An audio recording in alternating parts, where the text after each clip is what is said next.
வடலியில் காலை நேர பிரதான செய்திகள். முதலில் தலைப்புச் செய்திகள். அரிசி விற்பனை தொடர்பில் ஜனாதிபதி அரிசி ஆலை உரிமையாளர்களுக்கு பணிப்புரை. முட்டைகளை தட்டுப்பாடின்றி சந்தைக்கு விநியோகிப்பதற்கு நடவடிக்கை. எதிர்வரும் காலங்களில் பாடசாலை சீருடைகளை தைத்து மாணவர்களுக்கு வழங்க எதிர்பார்ப்பு. தென்கொரிய ஜனாதிபதி யூன் சக் யோலிற்கு எதிரான அரசியல் குற்றவியல் பிரேரணை தோல்வி. தொடர்பென விரிவான செய்திகள். 1 கிலோ நாட்டு அரிசியை மொத்த விற்பனை விலையாக 225 ரூபாவிற்கும் சில்லறை விலை 230 ரூபாவிற்கும் நுகர்வோருக்கு வழங்குமாறு ஜனாதிபதி அனுரகுமார திசாநாயக்க அரிசி ஆலை உரிமையாளர்களுக்கு பணிப்புரை விடுத்துள்ளார். எதிர்வரும் 10 நாட்களுக்குள் இது தொடர்பில் தீவிரமாக செயற்படுமாறும் இதற்கு முரணாக செயற்படும் அரிசி ஆலை உரிமையாளர்களுக்கு எதிராக சட்டத்தை கடுமையாக அமல்படுத்துமாறும் ஜனாதிபதி நுகர்வோர் அதிகார சபைக்கு அறிவித்துள்ளார். வர்த்தக, உணவு பாதுகாப்பு மற்றும் கூட்டுறவு அபிவிருத்தி அமைச்சின் அதிகாரிகள் மற்றும் அரிசி வர்த்தகர்களுடன் நேற்று இடம்பெற்ற கலந்துரையாடலில் ஜனாதிபதி அனுரகுமார திசாநாயக்க இதனை குறிப்பிட்டுள்ளார். எமது நாட்டில் நெடுஞ்சாலைகள் அமைச்சுக்கு அதிகூறிய முதலீடுகள் மேற்கொள்ளப்படுவதாகவும் அதனைத் தொடர்ந்து நீர்ப்பாசனம் மற்றும் விவசாய துறைகளில் அதிகளவான முதலீடுகள் மேற்கொள்ளப்படுவதாகவும் சுட்டிக்காட்டிய ஜனாதிபதி விவசாயிகளுக்கு அதிகளவான சலுகைகள் வழங்கப்படுவதாகவும் தெரிவித்தார். வர்த்தகர்களுக்கு நெல் கொள்வனவு செய்வதற்கு குறைந்த வட்டியில் வங்கிக் கடன் வழங்கப்பட்டதை நினைவு கூர்ந்த ஜனாதிபதி, எனவே அரிசிக்கான மக்களின் உரிமையில் கை வைக்க வேண்டாம் என அரிசி ஆலை உரிமையாளர்களிடம் தெரிவித்தார். அதன்படி அரிசியின் விலை பின்வருமாறு நிர்ணயிக்கப்பட்டுள்ளது. 1 கிலோ நாட்டு அரிசியின் மொத்த விலை 225 ரூபாவாகும். சில்லறை விலை 230 ரூபா. 1 கிலோ வெள்ளை அரிசியின் மொத்த விலை 215 ரூபாவாகும். சில்லறை விலை 220 ரூபா. இறக்குமதி செய்யப்பட்ட 1 கிலோ நாட்டு அரிசியின் சில்லறை விலை 220 ரூபாவாகும். 1 கிலோ சம்பாவின் மொத்த விலை 235 ரூபாவாகும். சில்லறை விலை 240 ரூபா. 1 கிலோ கீரி சம்பாவின் மொத்த விலை 225 ரூபா. சில்லறை விலை 260 ரூபாவாகும். எதிர்வரும் காலங்களில் பாடசாலை சீருடைகளை தைத்து மாணவர்களுக்கு வழங்க எதிர்பார்ப்பதாக கைத்தொழில் மற்றும் தொழில் முயற்சி அபிவிருத்தி அமைச்சர் சுனில் ஹந்துனெத்தி தெரிவித்துள்ளார். கொழும்பில் நடைபெற்ற நிகழ்வு ஒன்றில் கலந்து கொண்டு கருத்து தெரிவிக்கும் போதே அவர் இவ்வாறு குறிப்பிட்டுள்ளார். இதன் மூலம் பாடசாலை சீருடைகளை தைப்பதற்காக மாணவர்களுக்கு வழங்கப்படும் துணிகளை பயன்படுத்தி செய்யப்படும் மோசடிகள் மற்றும் விரயத்தை குறைக்க முடியும் எனவும் அவர் மேலும் குறிப்பிட்டுள்ளார்.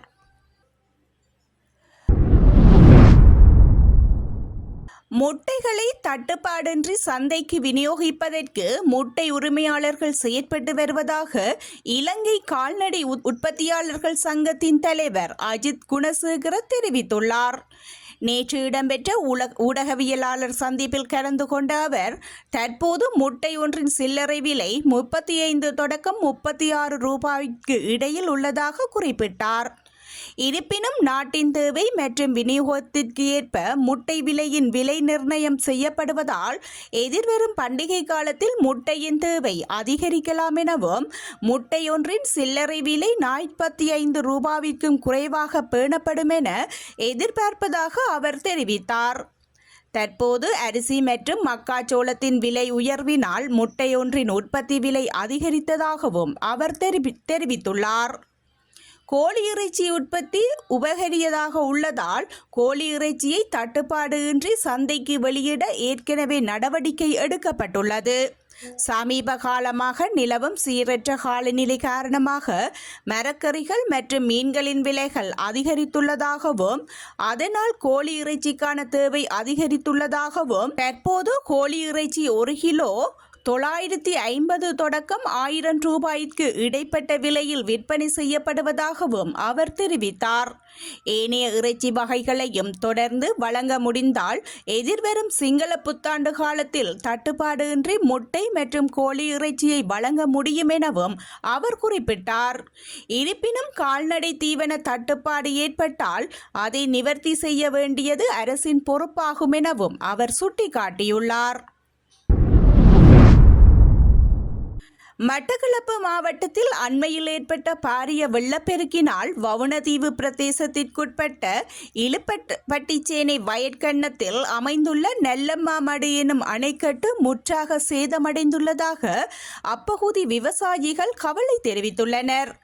இந்த அணைக்கட்டில் தேக்கப்படும் நீரை பயன்படுத்தி நாம் இப்பகுதியில் 1050 ஏக்கர் வயலில் வேளாண்மை செய்து வருகின்றோம். இது தற்போது உடைப்படுத்துள்ளதனால் எமது வாழ்வாதாரமாக அமைந்துள்ள வேளாண்மை செய்கை முற்றாக பாதிப்புறும் நிலைமை ஏற்பட்டுள்ளதென விவசாயிகள் தெரிவிக்கின்றனர்.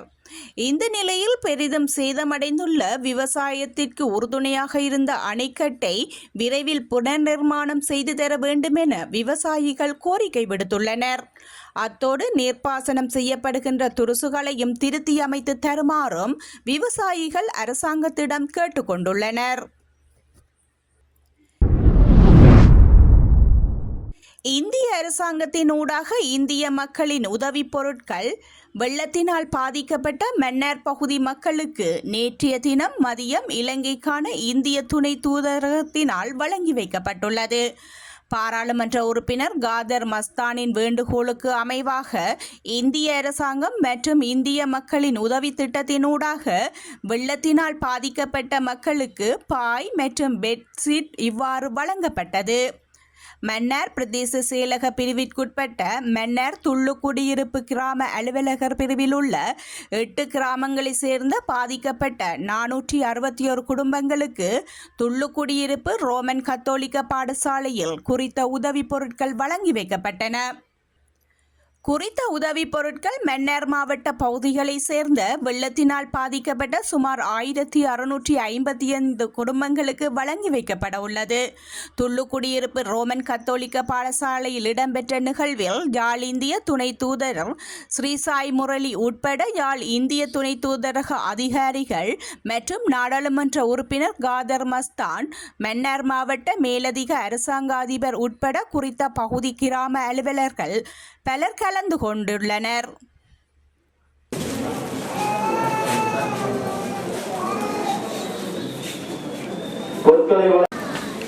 அடுத்த பொருளை எடுத்துக்கொள்வதற்காக அம்பல்பட்டு திட்டம் வினோதினி. தென்கொரிய ஜனாதிபதி யூன் சக் யோலிற்கு எதிரான அரசியல் குற்றவியல் பிரேரணை ஆளுங்கட்சி நாடாளுமன்ற உறுப்பினர்களின் ஆதரவின்மையால் தோல்வியடைந்துள்ளது. ஜனாதிபதிக்கு எதிரான வாக்கெடுப்பு இடம்பெறுவதற்கு முன்னதாக ஆளும் கட்சி நாடாளுமன்ற உறுப்பினர்கள் நாடாளுமன்றத்திலிருந்து வெளியேறினர். இதன் காரணமாக அரசியல் குற்றவியல் பிரேரணையை நிறைவேற்றுவதற்கான 200 உறுப்பினர்கள் ஆதரவு கிடைக்காததால் எதிர்க்கட்சியினரின் முயற்சி தோல்வியடைந்தது. இதேவேளை ஜனாதிபதியை பதவி விலக கோரி ஆயிரக்கணக்கான மக்கள் நாடாளுமன்றத்திற்கு வெளியே ஆர்ப்பாட்டத்தில் ஈடுபட்டிருந்தனர்.